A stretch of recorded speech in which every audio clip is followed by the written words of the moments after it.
তোমারও কি YouTube channel আছে এবং সেই ইউটিউব চ্যানেলে ভিডিওতে ভিউজ আসছে না?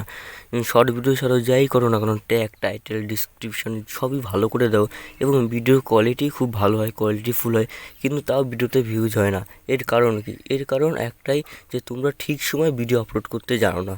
যে যখন তখন ভিডিও আপলোড করে দাও, আর যে দিন খুশি সেই দিন, আর যত পারো তত ভিডিও আপলোড করে। এরকম করলে হয় না। নির্দিষ্ট সময় এবং নির্দিষ্ট ভিডিও প্রতিদিন আপলোড করতে হয়। আর সেটাই আজ তোমাদের শেখাবো, যে কখন ভিডিও আপলোড করতে হবে এবং কটা করে আপলোড করতে হবে। তোমাকে প্রথমত প্রতিদিন দুটো করে ভিডিও আপলোড করতে হবে এবং দুই সময় আপলোড করতে হবে।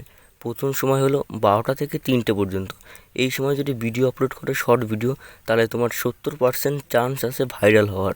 12টা থেকে 3টের মধ্যে ভিডিও আপলোড করতে হবে এবং তোমার পরবর্তী যে সময় হলো সেটা হলো রাত 7টা থেকে 10টা পর্যন্ত। এই সময় যদি ভিডিও আপলোড করো এই সময়ের মধ্যে, তাহলে তোমার ভিডিও 80% চান্স হলো ভাইরাল হওয়ার। তো তোমাদের দুটো টাইম বলে দিলাম, আর দিনে দুবার ভিডিও আপলোড করবে, 12টা থেকে 3টের মধ্যে যে কোনো সময়, আর 7টা থেকে 10টার মধ্যে। যদি ভিডিওটি ভালো লাগে তাহলে অবশ্যই লাইক, শেয়ার, সাবস্ক্রাইব করতে ভুলবে না। দেখা হচ্ছে নেক্সট পরবর্তী ভিডিওতে।